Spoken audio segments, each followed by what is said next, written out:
Hey guys, it is Sunday here in West Virginia, and I know it seems like we've been doing a video every day because we kind of have. This is just going to be kind of a bonus video for our Mopar Monday coming up tomorrow, because tomorrow we're doing some 1/64th tarmac wide body Liberty Walk Challengers. Today we're doing a 1/24th Mopar wide body Challenger. And the reason I'm doing this one is because, well, yesterday when I was at Walmart, the car grabbed my attention just because it looks fantastic. And then the price was absolutely great, so I had to pick it up. These are only $10.97 at Walmart, the Motormax American Legends. And they had another car. It was a 70 El Camino, and it was also gorgeous. It was spot on with the Magnum 500 wheels, the paint job, the chrome, the detail. Everything was there. It looked great. At least the side of it did. I don't know what the front grille and rear details looked like, but just looking at the side and the top and stuff of this one and the El Camino, they look great. So when I seen the price, I had to grab this one. I don't really have the room for 1/24s. Actually, I only have one 1/24th. That's that guy there. And one 1/18th. And that's Christine. And Pro Street Christine, I guess you could call it. But this guy, because of the price and because I do love these cars, I had to grab it. So, as you can see, it is a 2018 Dodge Challenger SRT Hellcat wide body. And it is by Motormax, American Legends, Premium Diecast Collectibles, and it is a 1/24 scale. And this actually, in my opinion, beats Jada Majorette's pink slips 1/24th Challenger and such all to hell. I mean, this is much better looking, and it's like half the price. And it's also as well detailed as, I think, M2 cars in 1/24th. The only thing is the hood doesn't open and the deck lid doesn't open. Only the doors open. So M2 does have some nicer details when it comes to the 1/24th, but they're pricey. They're more than double the price of this one. So for the money, you can't beat it. I only seen two models there from Motormax, and it was this one and the El Camino. Not sure what else they offer. On the back of the box, they don't really give you kind of a lineup like sometimes Jada does, or Jada. I'm not sure the pronunciation, so sorry if I'm offending any of you Jada collectors if I'm not pronouncing it right. It's not really my line.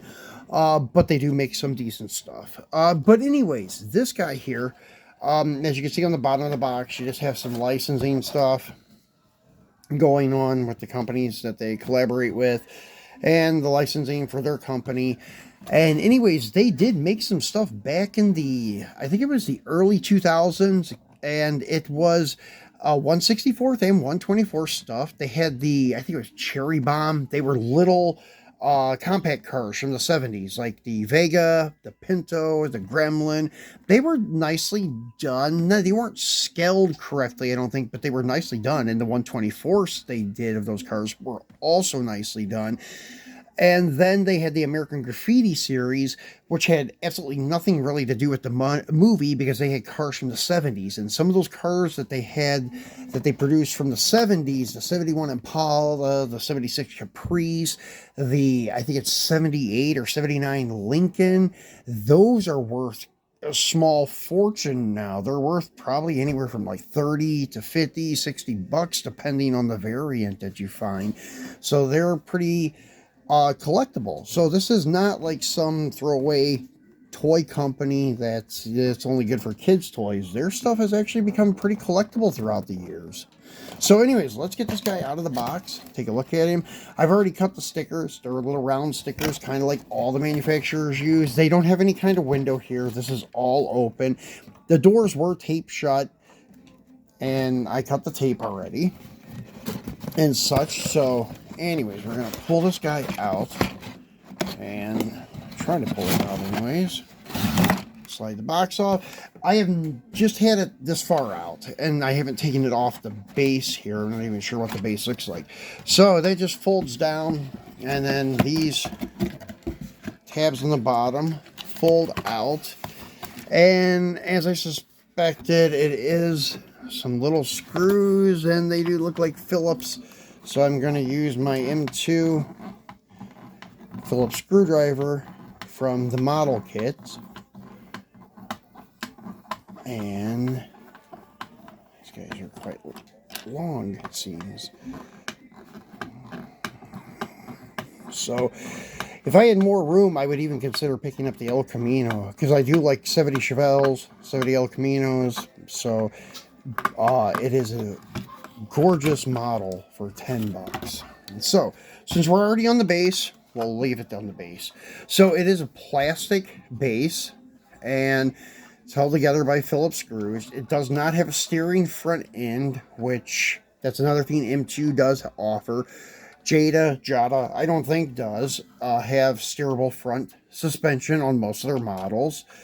And anyways, I think they are also plastic base. M2, I believe, is metal. And it's not super heavy, but it's not super light either.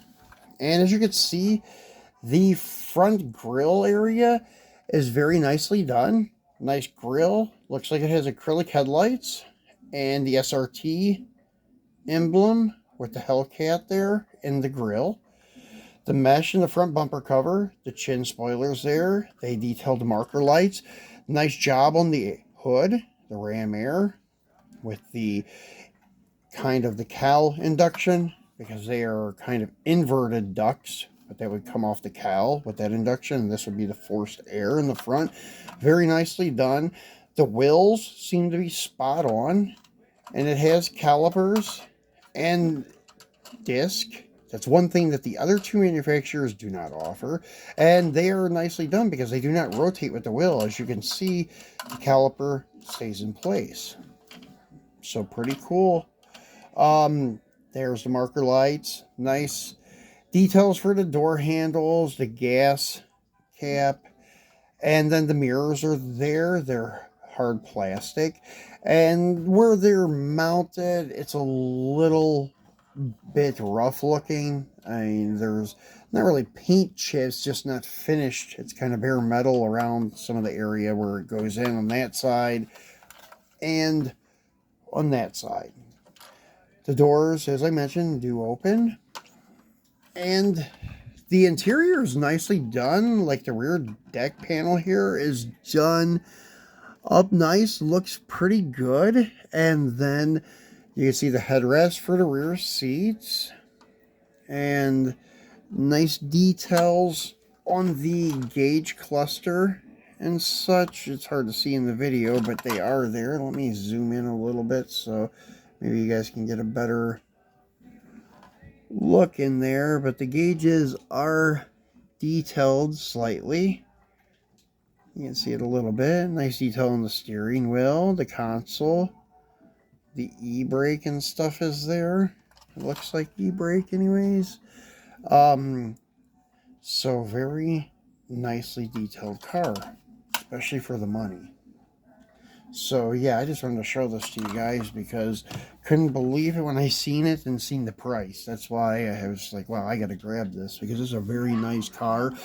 It seems maybe a hair bit big for 124th because that's a Danbury Mint. They're supposed to be spot on, and I know a 58 Plymouth is quite a big car, but these modern Challengers are quite big too. But I don't think they're a 58 Plymouth big. But anyways, it's a nice car for the money. The wide body flares, everything's there. Very cool piece. So I appreciate you guys watching. Just wanted to show that to you. And I will be back again tomorrow with the Tarmac wide body Challengers. Except these wide bodies are from the aftermarket world of Liberty Walk. So make sure you tune back in for that one. So thanks for watching, guys, and enjoy your Sunday.